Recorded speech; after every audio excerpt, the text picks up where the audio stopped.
Hello, family. How's everybody doing today? I hope everybody is doing fine.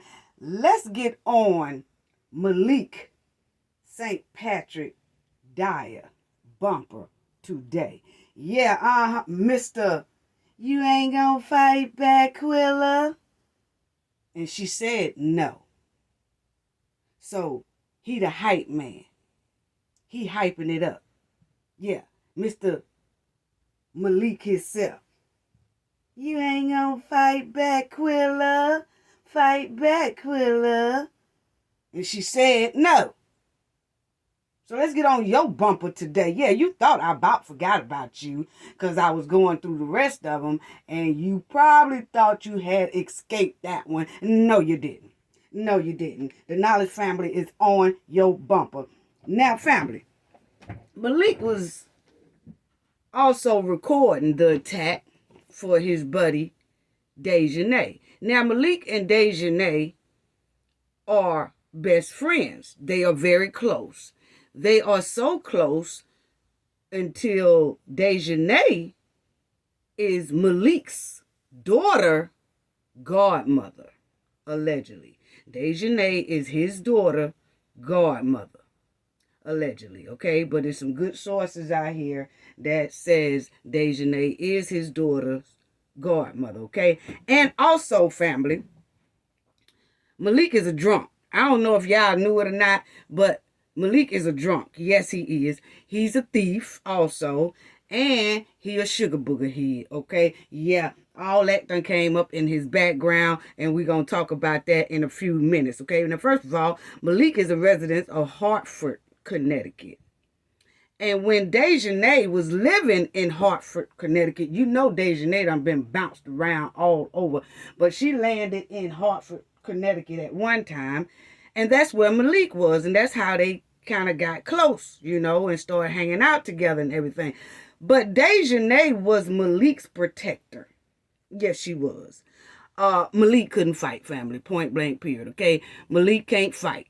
So he's another one. If you stomp your feet at him, he gonna run 2 miles in 2 seconds, okay? So anyway, Dejanae was whooping people for Malik down there in Hartford, Connecticut, because Malik couldn't fight.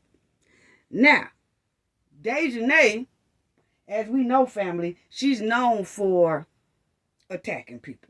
We done said this in her video, in Winter's video. Her and Winter was bullies and everything. That's when she went to North Carolina. She hooked up with Winter.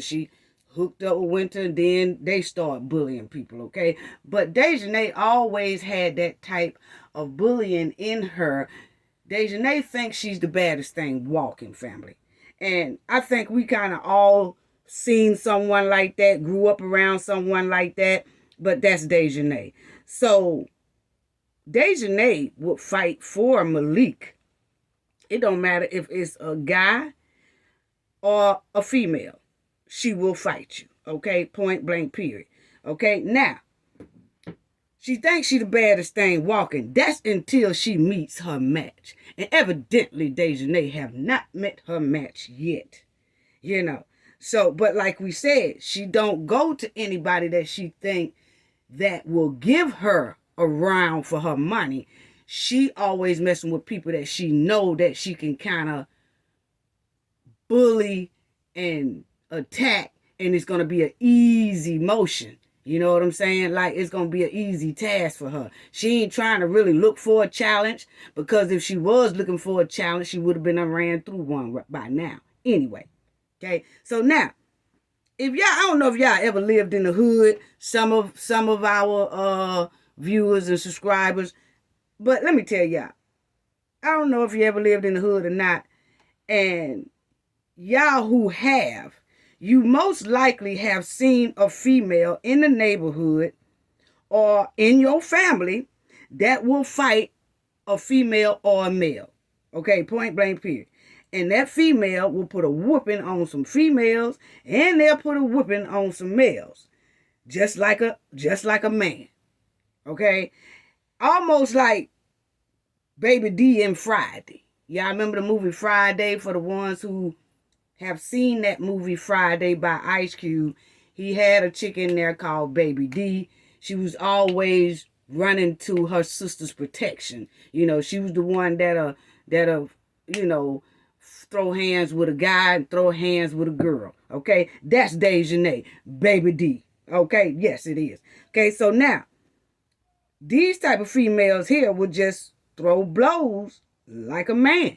And like I said, if they wig fall off, you would think they was a man, but they females, okay? Because I've had some people that say, well, they thought Dejanae was a man or whatever. No, she full-blown female. She is a woman, okay? She just a strong backyard hood rat, that's all. You know, that knows how to throw hands. Well, she knows how to throw hands to the weak. She don't throw hands to the ones she know gonna throw them right back to her. So, people who have ever experienced living in the hood, the real dirty hood, you know, we have seen that before where it's some, and like I said, might be somebody might know one in their family that they will fight females and fight males and they be throwing blows like a dude. Okay? Because I see a lot of people shocked. Not the way she was hitting. That can't be no female. Yeah, it is. I'm telling you, you have to be in the hood, or you have to grow up in the hood, or you have to been around the hood for a long time. You will see them every day. Every day, just like that. Throwing blows like a dude. Okay? So, you know, I know a lot of people probably ain't really connected to the hood and haven't been raised in the hood, you know, and things like that. So it's kind of unusual for them to see a female move like that. But yes, it's millions of them out here that moves like that, okay? Now, let's get off that and let me start with this right here. But let's get this understanding that that's what Malik was using Dejanae for. He was tight with her and everything else, and he also used Dejanae as protection as well. Because I'm going to tell y'all right now, Malik was getting his butt towed up down there in Hartford, Connecticut before Dejanae arrived. Okay? He couldn't fight. He couldn't fight at all. He was getting towed up down there until Dejanae came along and she saved the day. Okay? So that's a lot of reason why he feels so close to her, because she done saved his rump for a long time now. And that's why he basically gave her the title of godmother of his child. Because he's so grateful and thankful that he no longer had to get his butt whooped down there in Hartford, Connecticut. Yeah. Ain't that right, Malik? Yeah, you ain't think I knew that, did you? Yeah, I do. I know about it. Okay. Now, Malik is also a thief. And let me go to this too, family. Malik recorded Dejanae attacking Shanquilla. He was one of the ones recording too. You know, like I said, and you can hear his voice say, Quilla, you ain't gonna fight back. You know what I'm saying? But he basically recorded that for Dejanae, because see, that's what they do. Dejanae likes to look at her performance, okay? So he was doing that for Dejanae to boost Dejanae's ego. So he was basically recording Dejanae's performance. So afterwards, they could talk about, oh yeah, look how you did this. Look how you did that. Look how you did that. Yeah, that they thought that stuff was cute. Because see, they always have done stuff like this. Yeah, they have. Trifling. But anyway, family, Malik is a thief. And he's scary. At 26 years old, he's scary. Yeah, that's why Malik running so hard. He the most scariest one. But anyway, he using two identities too. Like his best friend, Dejanae. Y'all know Dejanae got about over 6 different identities that she's taken from innocent women. And Malik is doing the same thing to an innocent man. He's stealing identity. Okay, now let's talk about that, Malik. Yeah. So now y'all see here, Malik St. Patrick Dyer. He's 26 years old, male. Now, Malik will go by Malik S. Dyer, which is right, because remember his name is Malik St. Patrick Dyer. So it's kind of, you can understand by him putting that S in that Dyer, you know, in the middle. But then you see Malik is also using Malik D. Dyer. Where did D come from, Malik? Where did D come from? Because you can't say the D is Dyer because you already got Dyer down there. So you're stealing somebody's identity. So whoever name out there in Florida whose name is Malik D. Dyer, you might want to check yourself. Because Malik has been saying he is that person as well. That person do exist, but it's not Malik. Now, rather this person is related to Malik or is a stranger of Malik, the thing is, I don't care if it's a relative or not, he is using another person's identity, which is the Malik D. Dyer. And you see here, they're saying Malik St. Patrick Dyer has two names. He's 26 years old. He lives in Hartford, Connecticut. And he has two names. He goes by this and he goes by this. Why is that, Malik? Huh? Why is that? See, I'm going to tell you, people who have Malik as their first name and Dyer as their second name, because we've looked, it's a lot all across the United States that are not related to Malik. So it is a lot of males out here that his name is Malik Dyer. Just so happen, whatever, no relations or anything like that, but across this United States, it is like that. And Malik is using a lot of people whose name is Malik Dyer. He's going to use you as an alias. Yes, he is. He's an identity theft thief. Yeah, he is. Just like his best friend, Dejanae. Now, I don't know who taught who. I don't know if Dejanae taught Malik how to steal identities or Malik taught Dejanae how to steal identities. I don't know, but they both doing it. They both two peas in a pot. They both hang together. She's supposed to be his daughter's godmother and all that. So they hang tight. So it's not surprising that Malik is running around using people's identities too as well. So anybody that has Malik Dyer in their name, you might want to do a background check. You might want to do an identity theft check. You might want to see if you're having problems on your credit report or something like that, because Malik is doing it. Yes, he is. Ain't that right, Malik? Yeah, I told you I'm going to be on your bumper today. So it's showing that Malik St. Patrick Dyer is also has an alias of Malik D. Dyer. Okay? And this is the real Malik DeAndre Dyer, who lives in Sunrise, Florida. So if this person lives in Sunrise, Florida or whatever and not related to Malik, you might want to check yourself, because Malik is sure using you. Now this gentleman here is 28 years old, and you see right here, 28 years old. Malik is 26 years old, but he has Malik D. Dyer. He's trying to be Malik DeAndre Dyer. See, Malik is running so hard, family. He know the heat on him. Malik and Dejanae are trying to find all kind of identities, and they don't care about you being innocent or not. If your name kind of fits their name, they're going to use your name and steal your identity, because they don't want to be noticed. They're trying so hard to stay out of the limelight. They're running from the public. So this is what they do. They good at it.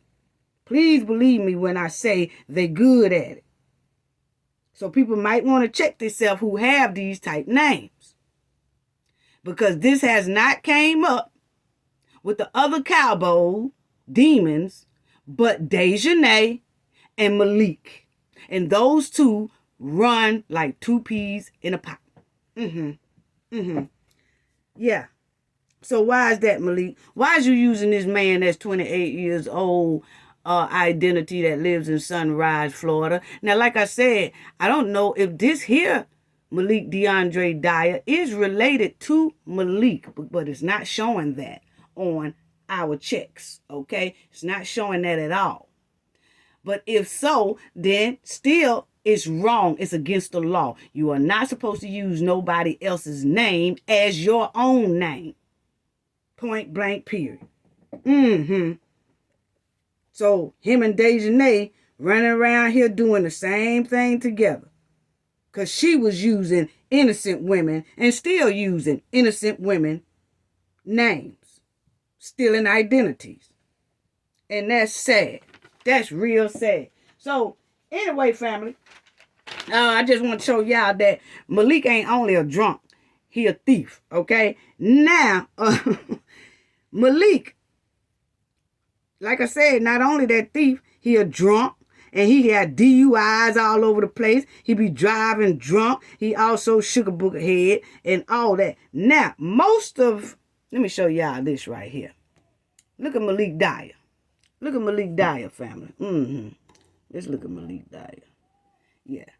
Malik St. Patrick Dyer, 25 of Hartford, Connecticut, charged with driving under the influence of drugs. Now, what I tell you, now, it didn't say driving under the influence of alcohol. It said driving under the influence of drugs. So don't get mad at me because I'm saying he a sugar booger head, because he is driving under the influence of drugs. And he have been known for driving DUI too, So he just slapped gone all over. He just got violations all over the place. He just a walking mess. Quilla, you ain't gonna fight back. Scary rump. But anyway, under the influence of drug, a state highway traffic violation, and that number plate violation and speeding. So he got all kind of stuff he do. So that just show you that Malik is also unhinged. So see, this is what I'm talking about, family. As we did all these videos on the Cabo 6, we have realized that each and every one of them have a disturbing background. And that's why I want all 6 of them in jail. But I really want Dejanae and that Khalil up under the jail. Because Khalil is the one who lured Shanquella to all of this mess. Look at the background of these people, and Khalil knew it. And Khalil have a shady background too. We done already talked about that, So if you look at it, if you look up Shanquilla, you can't find half the stuff that we have found on each and every one of these Cabo 6. She didn't roll like that. I don't care what y'all say about it. I don't care. I know, we seen her at the table having a little toast, a drink, or whatever. But she did not have all of this chaos inside of her history like the rest of these Cabo 6. She didn't belong there, and Khalil knew it, and he lured her there.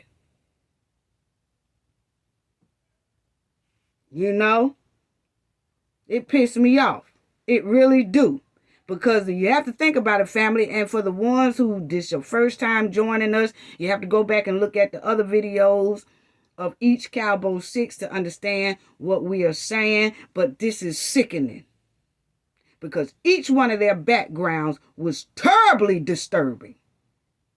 It was. Now Malik, he got all kind of background, driving while drinking, driving while while in drugs in the system, speeding violations. I tell you right now, some of them speeding violations might be from him running from folks in the public trying to catch up with his rump. Yeah, because he know he about due for a whipping. Yeah, he do. Yeah, he stay stoned all the time. He driving drunk, walking drunk, partying drunk, socializing drunk, just a drunken monkey. Yeah, that's that Malik. And then check this out, family. Then you'll see that, we got all this, Malik. Yeah, I got all this for you. But he got multiple criminal records, and I just told y'all what all those multiple criminal records was. Malik done been all of DUI, in trouble, all of influence under the drugs all up in his system, all the speeding he got, tag violations, everything. He just a complete mess. He really is. And he's supposed to be raising a daughter family. That's what they say. Yeah, and I know about your personal assets and all that and your financial information, but really, Malik is struggling. I can tell y'all that right now. He's struggling. I ain't even have to go through all that. So let me show y'all this. That's him I don't know if that's his mother or his, well, whoever it is, somebody just wasn't having a good handle on this here sugar booger head. Okay, he done got into all kind of trouble. All kind of trouble. Really have. Really have. He just a walking big mess. Shanquilla definitely was lured to these trifling people. Yeah, she was. And then let's look at this here family, if y'all could see it. But it says, we already know he the resident of Hartford, Connecticut, right? And it says he has one child, number 3. He has one child. He also on his social media goes by Malik Jarvis. And keep that Jarvis in mind because see, Malik called himself, he promotes events, birthday parties and things like that. He tried to promote those things and host those type of events for people. So if you having a 28th birthday party, he rents the building and then he throw you a party, him and his little crew. Oh, we're going to get into all that in a minute, okay? But that's what he was doing, okay? He was promoting parties and events and things like that. And then you will see he is 1 year younger than his best friend, Dejanae Jackson, okay? And he was charged right here around September the 3rd, 2021, he was charged with driving under the influence of drugs. We said that and all that. So, he's just a straight mess. Okay?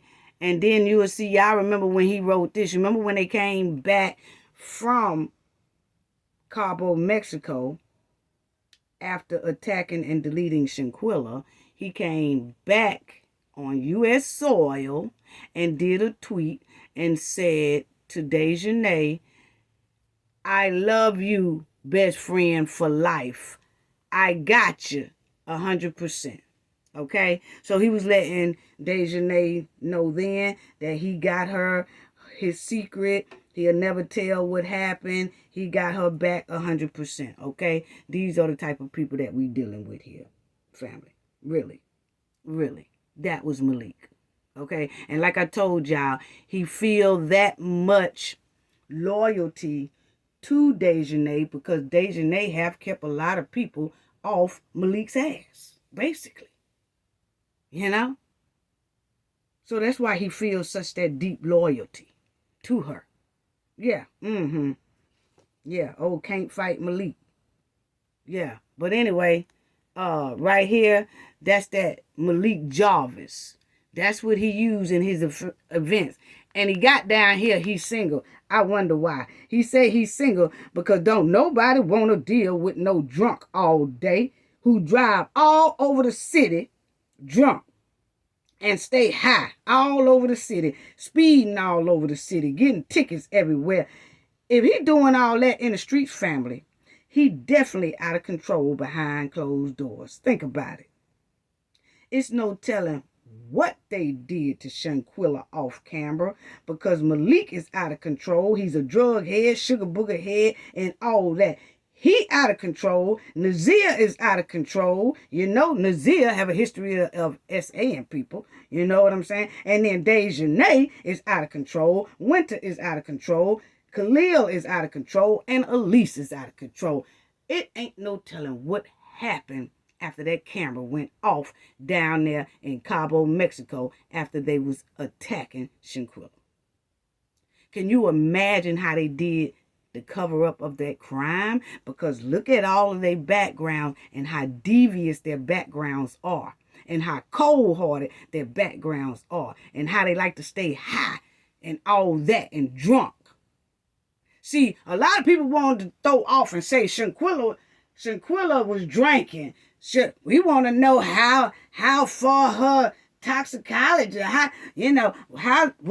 what was her alcohol level and all that. What I can tell y'all is Shanquilla has no history that's popping up anywhere about had to get apprehended because she drunk and high. Now take that and put it in your mouth and eat it. There's one thing she don't have. So see, for a person who don't have this type of background like the other 6, it's hard for people to tell me she was slap drunk. She wasn't. The only one who probably was alert. She knew she was around a room full of drunks and sugar booger powder heads and couldn't get out. She was stuck. She was stuck. Because Khalil made it that way. Don't come telling me about, well, we seen her at the table, and they was having dinner. It is a video out there. They was having dinner, whatever. And she talking about, let's drink, let's do whatever. But hey, she don't have, all of us, some of us, probably take a sip or two or whatever, but we don't get like this right here, where we have to be apprehended every 2 or 3 weeks for being drunk on the road, driving DUI, driving with drugs in our system, driving, speeding, and all that. These people got histories of all this. Shanquilla don't. You look up their backgrounds, it's terrible. It's terrible. It's alarming. It really is. Anyway, all this savage behavior, but he's supposed to be so-called raising the daughter. Yeah, whatever. So, we all know he's involved in Shanquilla's death and involved in covering up the crime scene for his best friend, Dejanae Jackson, and he filmed the attack. Yes, he did, and he refused medical care for Shanquilla. Yet then he fled back to the United States without a care. First of all, he stayed high too much to even care about anything. Because the way his behavior is, I'm worried about the daughter he got. Hope the mama got custody, because this right here ain't looking good. No, it's not. And Malik's main priority all this time since they've been back from Cabo is for him and Dejanae to escape murder charges. Yes, it is. Yes, it is. Yeah, it is. So, this is him, Malik. And let me tell y'all this. When Malik fled from Mexico with the other sickening Cabo demons, he ran straight to the internet and started telling people how innocent he is. See, he did what Nazir did too. But for some reason, everybody got on both of them. But see, Nazir just kept on hopping on the internet, and he telling lies the whole time. We catching him in his lies. Malik just went on the internet one time trying to say he's innocent. But when he saw people weren't buying it, he snatched his whole social media down. Because remember, he's scary. Okay? He's scared. He don't like heat too much. So, Malik got the hell on. Okay? And snatched all his stuff down. He didn't want to be bothered with nobody got to say. Okay? But he was saying he was innocent. But what I'm trying to say is, Malik, if you so innocent, why you haven't told the Robinson family what really went on down there? If you so innocent, why was you recording it, enjoying it, and telling Shanquilla to fight back? If you so innocent, why you didn't do all that? Huh? That's what I want to know. Why you let Khalil, your buddy Dejanae, and went to go to Shanquilla's mother's house and tell that lie about alcohol poison if you so innocent? See, that's what I'm saying. I don't believe nothing Nazir be saying on the internet, because it's obvious we done pulled all his lies out the bag. None of them is innocent. All of them are guilty. And Malik sat up there enjoying the thing. And then want to run back and talking about he innocent. But then, why you didn't stop them from going over Shanquilla's mother's house telling that lie of alcohol poisoning? Yeah. Uh-huh. And another thing, family, check this out. Because a lot of people talking about the United States, we just wish that we can prove that they planned it on United States soil, or we planned this. Check this out, family. Khalil made follow me here. Khalil made 2 phone calls from Mexico in the middle of covering Shanquilla's death. Khalil made 2 phone calls while standing in the same villa with Shanquilla's deceased body. Khalil made 2 phone calls from Mexico to the United States, which was Shanquilla's mother's house. He didn't just make 1 phone call. See, he called one time and told her that, hey, we think something wrong with Quilla. It's not looking good. We need $5,000 to, get her some treatment. See, he lying the whole time, family. He just wanted the $5,000, trifling Khalil. But he told that lie.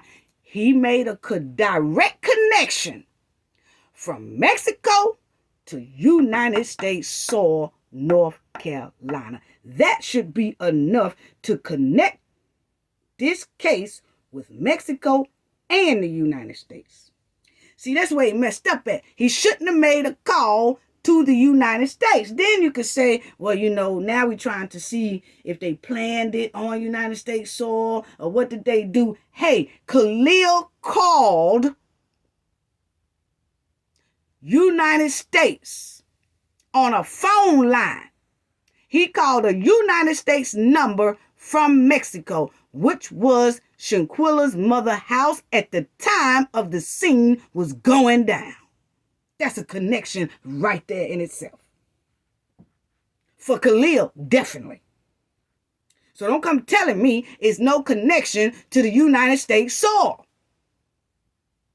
when he clearly made a phone call that connected him from Mexico and it connected him to the United States, to Shanquilla's mother's house, for her to pick up the phone and say hello. And they talking on a line. He in Mexico, her mother is in the United States soil. Don't come telling me it ain't no connection. That's your connection right there. Yeah, that's your U.S. connection right there. Because Khalil placed that call from Mexico to the United States. Now, y'all listen to what I'm saying. Yeah, family, that's the connection right there. But see, it seems like everybody want to overlook that.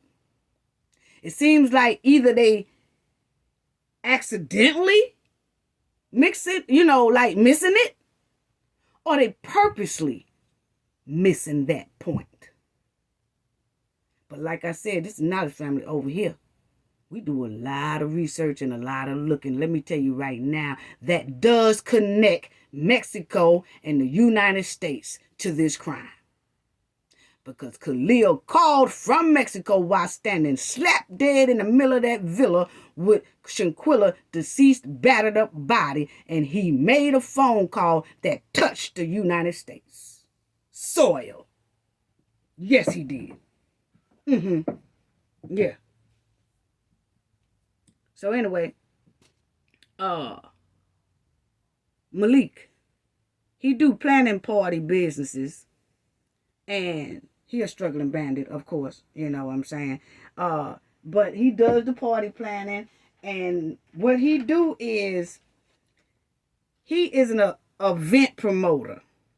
And he hangs out with other people who promotes events and parties and things like that. And it's basically all young people, family.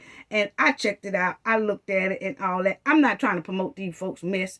You know what I'm saying? But it's down there in Hartford, Connecticut. And now I see recently they have been doing it in the Florida area because Malik know everybody looking for him in Hartford, Connecticut. Okay? He know that he basically can't really go too many places to his events that he's promoting and his crew is promoting or his group is promoting. And I tell y'all about their name too. But he know that it's a lot of people know his face, and they know his face anywhere he goes. Even if they were going down there in Florida to throw events and parties and promote parties and all that, people still know his face, okay? Point blank, period, okay? But that's how dumb Malik think everybody else is, okay? So, but it looked like an underground trap party. You know, if you having a birthday, they will promote your event on flyers. And Malik name that Malik Jarvis, that usually be on the flyer because that's his group. His group is called Edgewater. Okay? His group got two different names. Their name is Edgewater and then Supercharge. Okay? So when you get these flyers, it would have on it Edgewater and Supercharge, or either Supercharge, or either or both names might be on there. But that's Malik. Okay, that's him.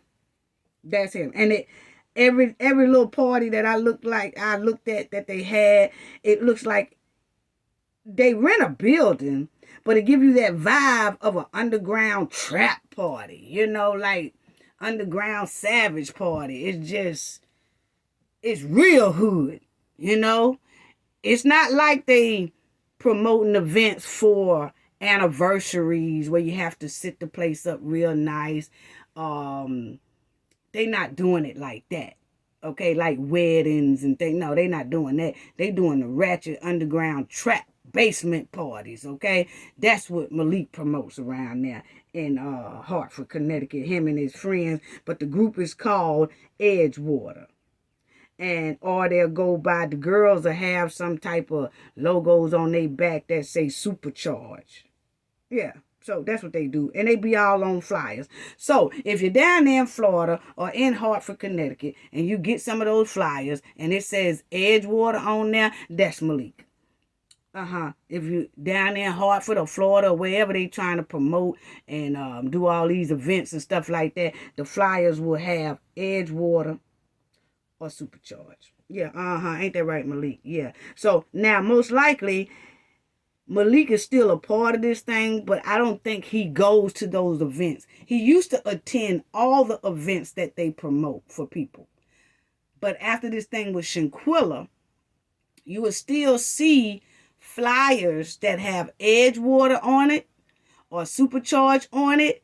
But then when you look at that party's event, because see, everybody is recording stuff everywhere. Every time they having a party, people are recording it and we see it, okay? But anyway, Malik hasn't been nowhere in the building, put it that way. So he most likely is still a part of it. He's just getting his cut up under the table. So y'all follow what I'm saying on that one? Okay, so that's basically how Malik doing it. He still is a part of his crew, Edgewater and Supercharge. And let me get that Edgewater is not, water is not spelled W-A-T-E-R. It's spelled W-A-T-A. Water. Okay? And then that Supercharge is S-U-P-A. Charge, okay? And on that Edgewater, sometimes it just be W-A-T-A, water. You know, it's like the ghetto thing, you know, going on now. But anyway, he getting paid up under that table. He might not be a part of them, like he don't physically show up to the events anymore, but he most likely still getting his cut. Yeah, that's what it's giving. So like I said, his group don't promote events like receptions and family events or anniversaries or weddings or nothing like that. No, it's all hood. It's all hood basement trap events. That's what it looked like to me. I'm just saying that's what it was giving me. You know, so most likely Malik is still doing those events in Hartford, Connecticut or Florida. Wherever anybody is partying and see that name, Edgewater or Supercharge on them flyers, that got something to do connection with Malik. Unless they threw him out the group, and I really don't see that happening. I really don't. Because he was a part of it from the beginning, and you know how groups and crew is, they're going to stick together throughout. You know what I'm saying? They probably let him stay low, but give him his cut. But for us pushing him out of the group and all that, no, because it looks like Malik is a big part of those two groups that promotes events. So I'm going to tell y'all right now, though, the first time I saw Malik, I instantly said he had Sugar Booger vibes. I really did. You can look at him right there. He looked like he zooted out. He looked like he zooted out. I had instantly said that then. You know, he looked like he zooted out and he stayed drunk all the time. So he always running back and forth from Hartford, Connecticut to Florida. Yep, doing events. Yeah, and Malik Dyer. It looks like his father name is Malik Dyer without the St. Patrick or whatever, and he's 55 years old. It is a Malik Dyer, just Malik Dyer, no initials, no nothing, 55 years old. So that most likely is his father, okay? And Malik, then who is Trayvon? He in his 20s. And then you have Mark, he in his 50s.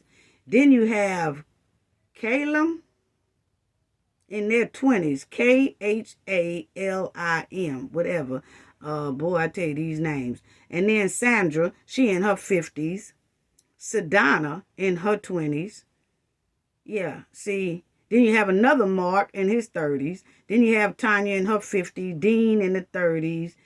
Dacetta and Carolyn. Who is that? Oh, y'all all harboring Malik Trifling Rump.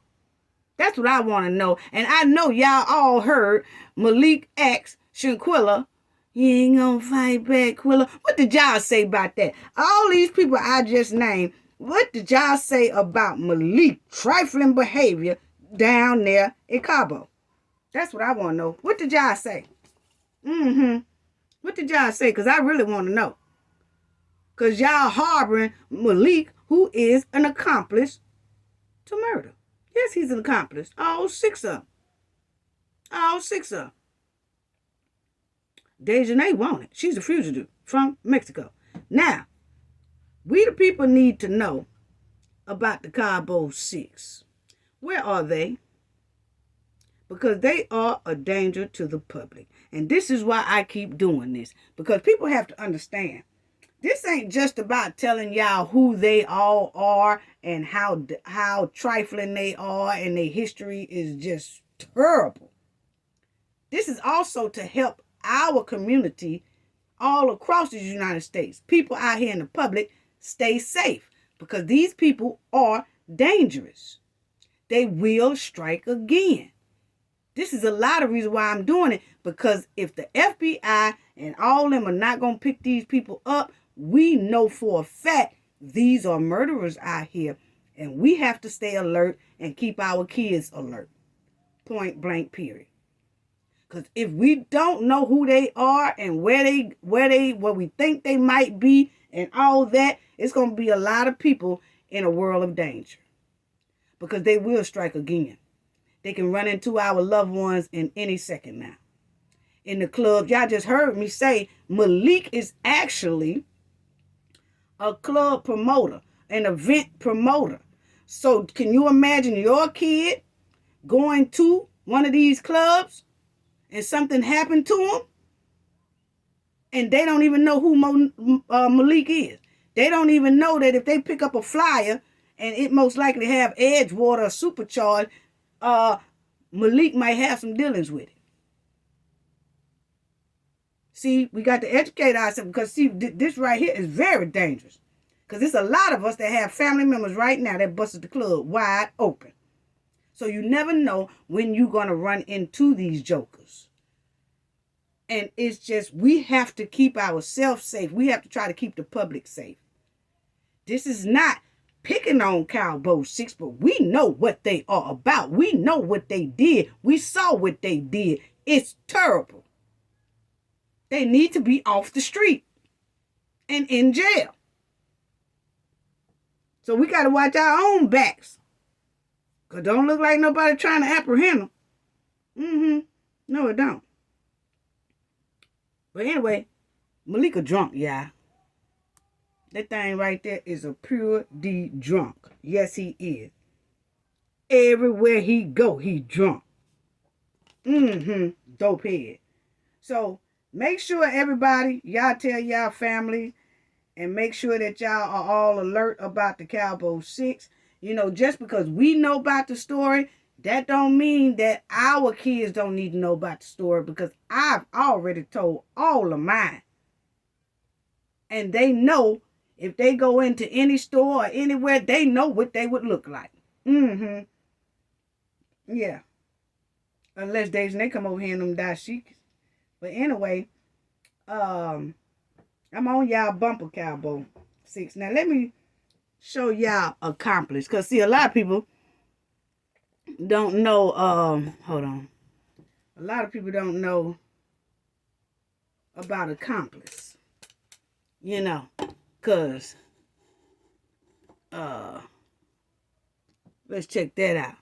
Because they all are accomplices. They are. You know, you have some people say, well, they was just holding the phone. No, they covered up a crime. And then they fled from the crime. Yes, they did. And they lied about the crime and all that. And you see, an accomplice is someone who intentionally helps someone else commit a crime. The accomplice does not have to actively participate in the criminal activity, but the law treats them equally so that the accomplice can be prosecuted and punished in the same manner as the person, as the actual perpetrator. Okay? So, they all needs to go to jail. Just like I said. All of them need to go to jail. Come telling me what somebody did and what somebody did, that. And, you know, he got there the next day. And it don't matter. They all covered up a crime. Brutally. Tracking all and everything. Moving evidence. Getting rid of evidence. Scrubbing evidence.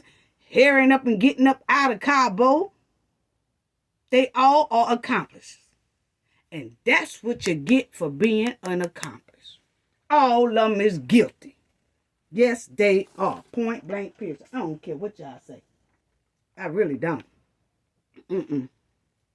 I really don't. And so now let me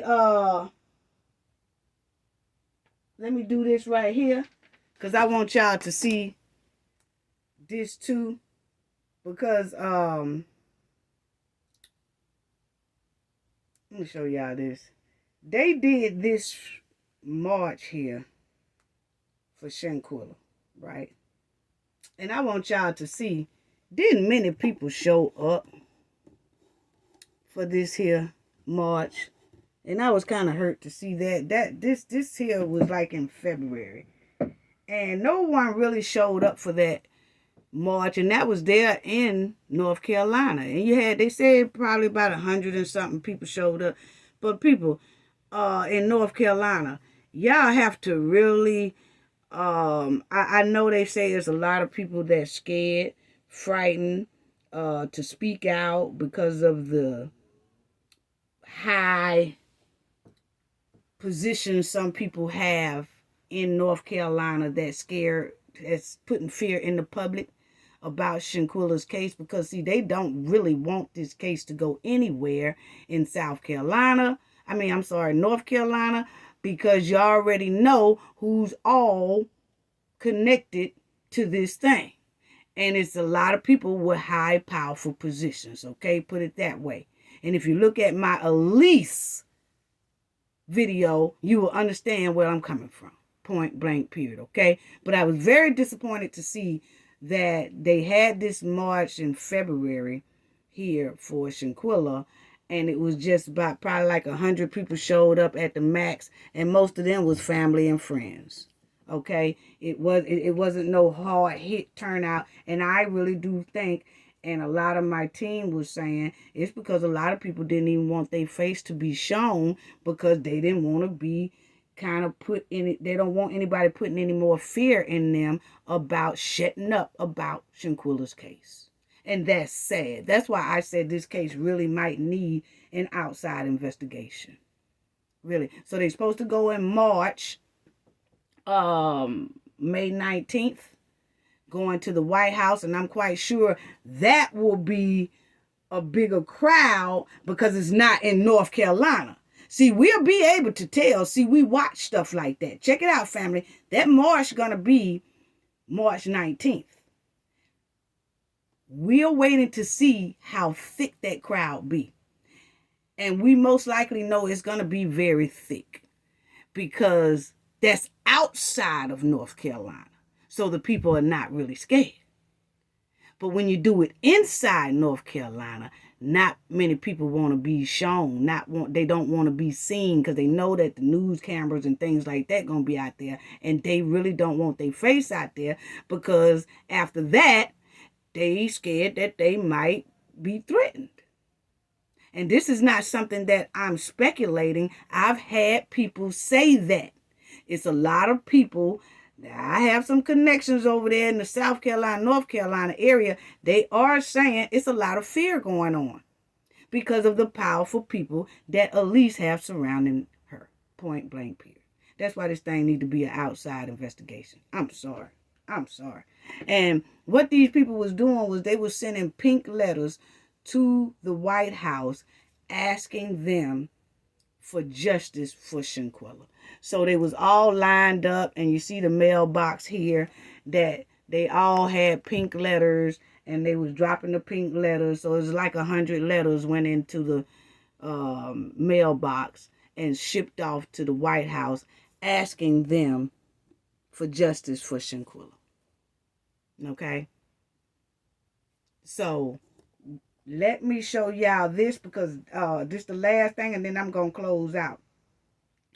But why is it that nobody is saying too much about Dejanae's extradition? Can anybody ask me that?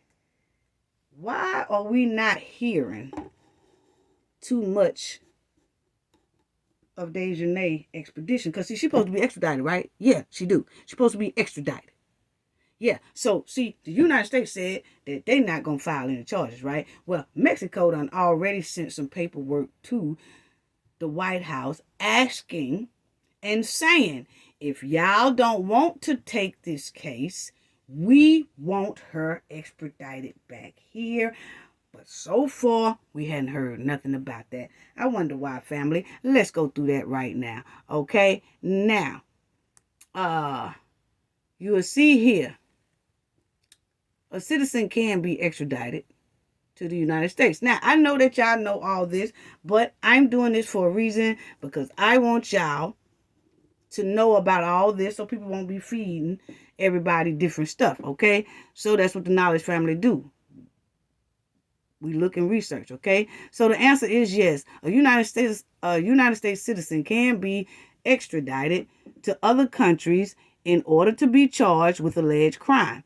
The law governing international extraditions are a complicated matter that involves international treaties between the United States and over 100 other countries. And Mexico is one of them, so they can do it. So up under 18 U.S.C. 3184 states that an individual may only be extradited if, check it out, if, wait a minute, hold on, family, there you go, can only be extradited if there exists an extradition. Hold on, let me go back there. Okay, so it states that an individual may only be extradited if there exists an extradition treaty between the United States and the requesting country. So it is treaty between United States and Mexico. Okay, yes it is. So that exists, so that's good. Okay, then it says many of the United States extradition treaties require that the allegations against the allegations against the extradition target be a crime in the United States as well as in the requesting company. country. So what is it saying? It's saying that the only way the United States will extradite a person is that the crime that that country said that person committed, it has to be a crime in the United States, meaning that if you say somebody stole something, and then if another country said we want that person back because they stole something, if the person stole something, stealing has to be illegal in the United States for the United States to extradite that person. So in this case, it's deletion the murder, okay? So yes, that country said what they did, Mexico said what they did is against the law over here. If they had did it in the United States, it would have been against the law in the United States too. So if it's against the law in both the United States and the other country say that this behavior is against the law, then the United States will extradite that person. So understand me with that. Because there's some things that say like when you vaping. In some countries, vaping is illegal. In the United States, it's legal. So if a person go to another country and then they get caught, but it's illegal over there, but that person already back in the United States, but then that country say, we want that citizen back because they broke the law and they was vaping. Then the United States say, well, we're not sending them back because vaping is not against the law here. So we're not sending them back. See, it has to be, whatever it is, have to be against the law in both countries. Because if it's not against the law in both countries, then the United States don't have to send them back. They don't have to send them back. So that's what I'm trying to say. So I hope I did that right for y'all. Okay, so that's what they mean there when they said many of the United States extradition treaties requires that the allegations against the extradition target, which would be Dejanae, be a crime in the United States as well as in the requesting state. Okay?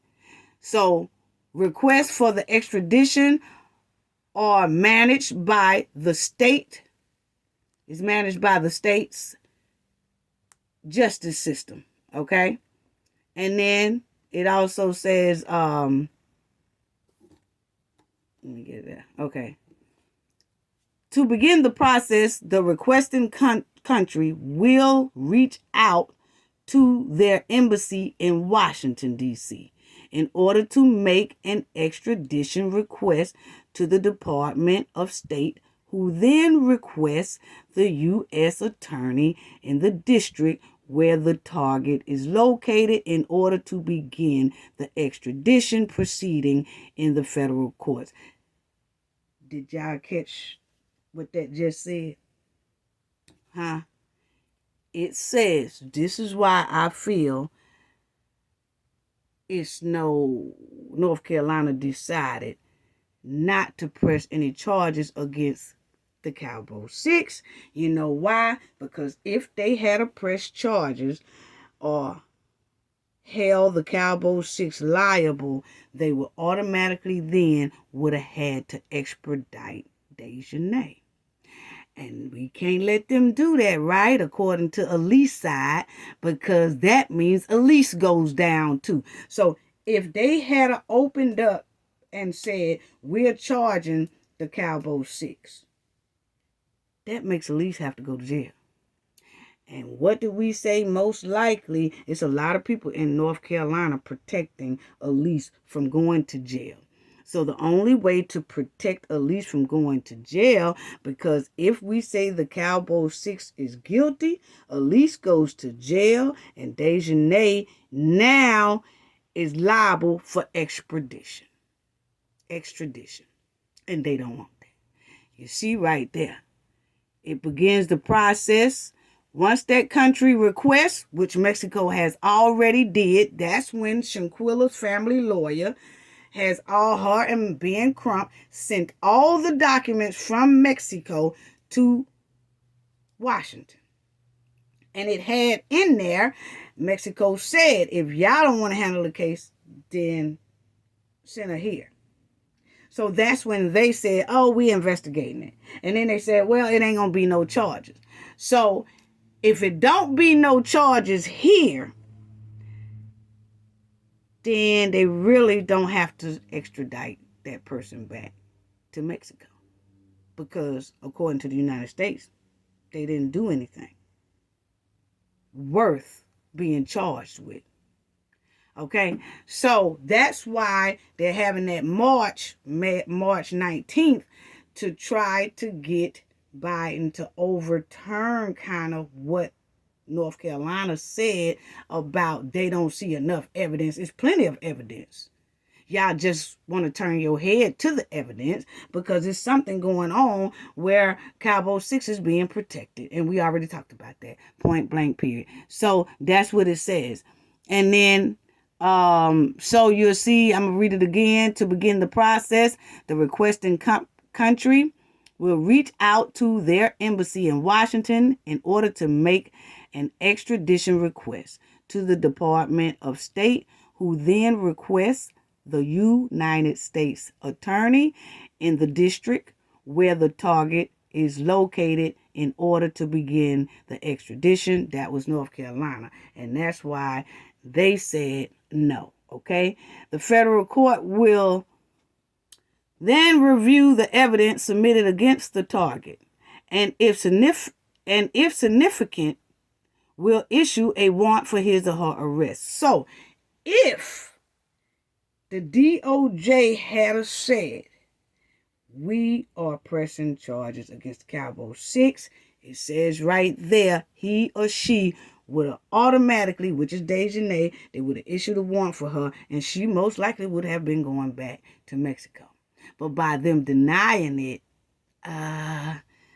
you can't, I don't care how much Mexico requests. If the United States say they're not filing charge, they really don't have to send Dejanae back to Mexico. Okay? Unless the White House overturns that North Carolina decision. Point blank, period. It says it right there. So that's why I wanted people to understand. And the court will also determine whether there is probable cause that the person committed the offense listed on the treaty in question. If yes, then the court will submit its filings to the United States Department of State, who will make the final decision as to whether to extradite the target or not. So, you know, it's still saying that even though, say if Biden do overturn it or whatever like that, North Carolina is going to basically have to be the one who is going to have to fill out the paperwork, because that's where Dejanae's last known residence is. They would have to fill out the extradition papers for her to be sent out. They will send for the warrant, and then once they get the warrant, and then they go pick her up and all that, and they'll probably drag their feet with that too. That's how I look at it. I'm sorry. You know, I'm sorry. So that's how I go. And then I just wanted to show y'all this right here, that they do say that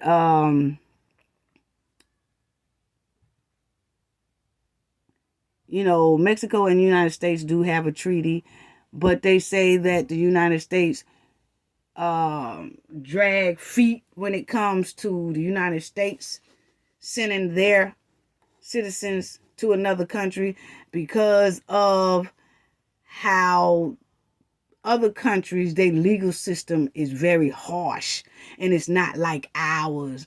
And, you know, their punishments are very harsh and all that stuff like that, you know. So that's what makes the United States kind of pause on extraditing somebody, because other countries have hardcore laws and our laws are not like that. So, and I'm like, okay, but if they broke the law, we don't care what they have to go through in another country, because they shouldn't have broke the law in that country. So they have to abide by how that country does their punishments, you know, and their legal system down there. They ain't got nothing to do with us no more, you know. So it's just messed up, family. So that's just it. And then managing death investigation. Because, see, I wanted to go through this because don't forget that Dejanae do have a warrant. And a lot of people are just skipping over that and talking about arrest the Cabo 6. Yes, we want them to be arrested and go to jail.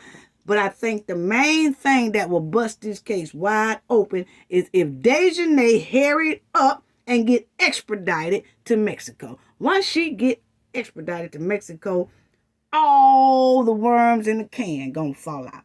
Because they all gonna go to talking. Because they already know she talking. Yeah. So the United States need to really grant and approve the warrant that Mexico asked for. They want the extradition. They want the extradition of Dejanae. They need to go ahead on and do it. Because it's obvious they say they don't want to fool with it.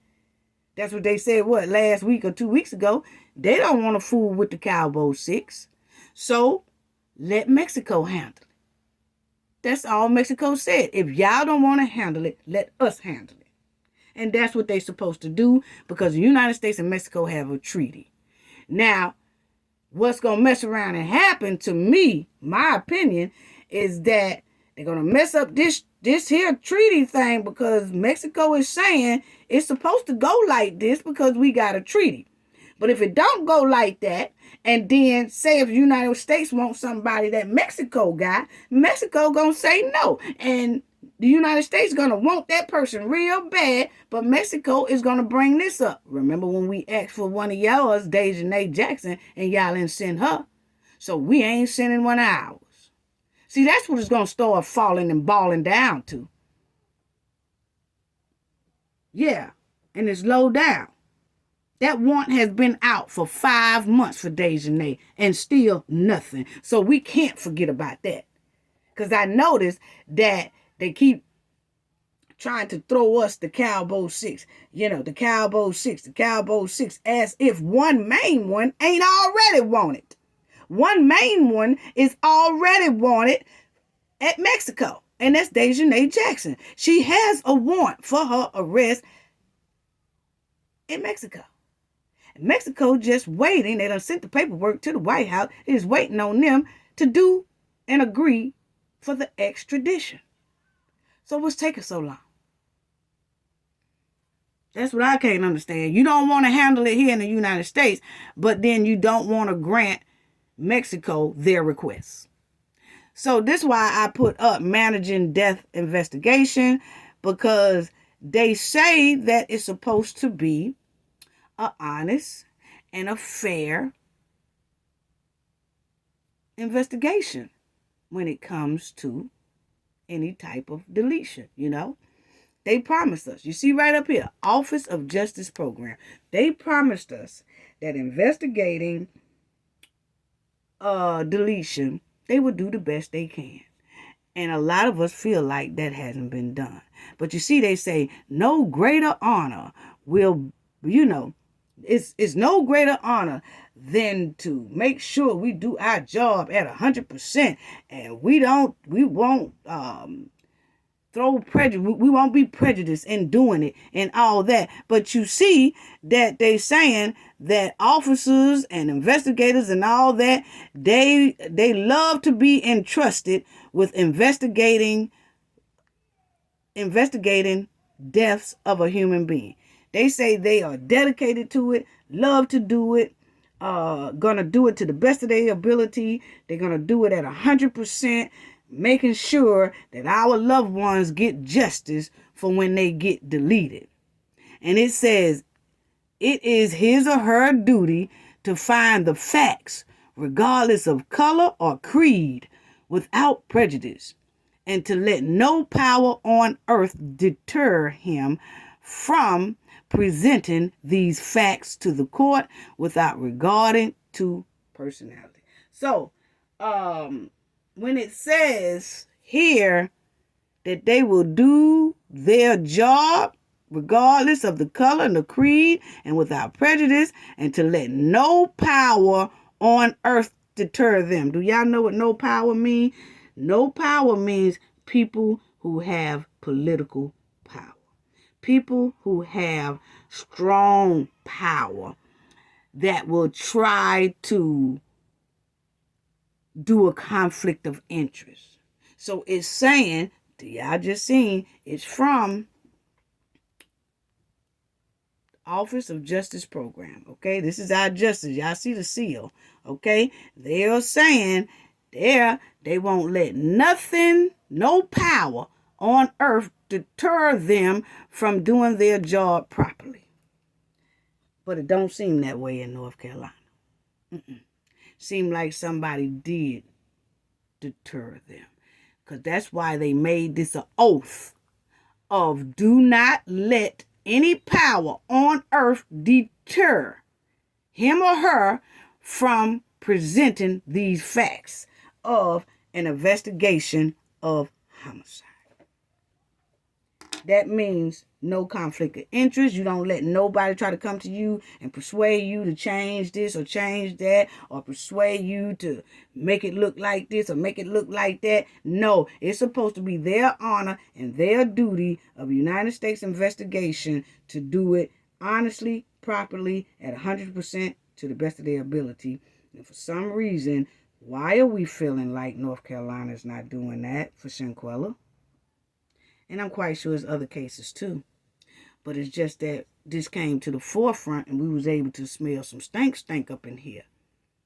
And it's kind of good that it came out like this, because now we see just how much stank is going on down there in North Carolina. Point blank, period.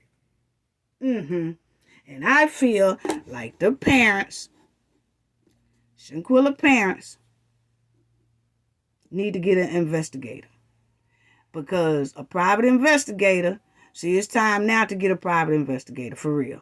I mean, because it is a conflict of interest illegal. It can be. There are multiple federal and state laws that criminalize and prosecute conflict of interest. Even if a conflict of interest is not legal, it is likely to lead to suspension or job loss when discovered. So I say again, has that DOJ, Dina King, came out and told the public and the world that she is no relations to the Kings in the Elise Hyatt family? That's all. I mean, come on now. It's just simple to say yes or no. Like, hell nah, I ain't no relation to them, and here, I can prove it. Tell us. But I noticed that a lot of people been very quiet about that.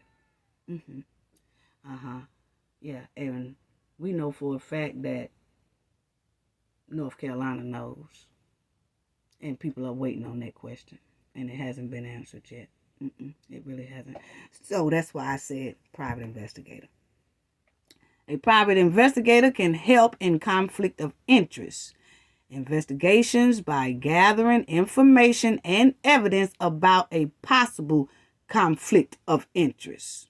A conflict of interest occurs when an individual or organization is involved in multiple interests, and serving one interest could harm the other. And that's exactly what's going on with Shanquilla case. Point blank, period. That's what it looks like. That's what it's given. That's what it's given. You know, I'm sorry. That's what is given. So, once again, justice for Shanquilla. Definitely justice for Shanquilla. And this old drunken monkey y'all see on the screen, I sure hope him and the rest of the 5 hurry up and get arrested and get up under that jail, because I'm tired of dealing with them. I really am. This is disgusting. This is disgusting. So that was Malik. Now y'all know that Malik, the dude that was saying, you ain't gonna fight back, Quilla. Now y'all know he's a drunk, and he a thief, and he a sugar booger head. Yes, he is. And I'll be glad when he get up under that jail. Justice for Shanquilla. That's all I got to say about that. Gain knowledge to prevent blockage. And we all know what that means. The more you know, the harder it is for anybody to block y'all from your goals and success. Bye-bye.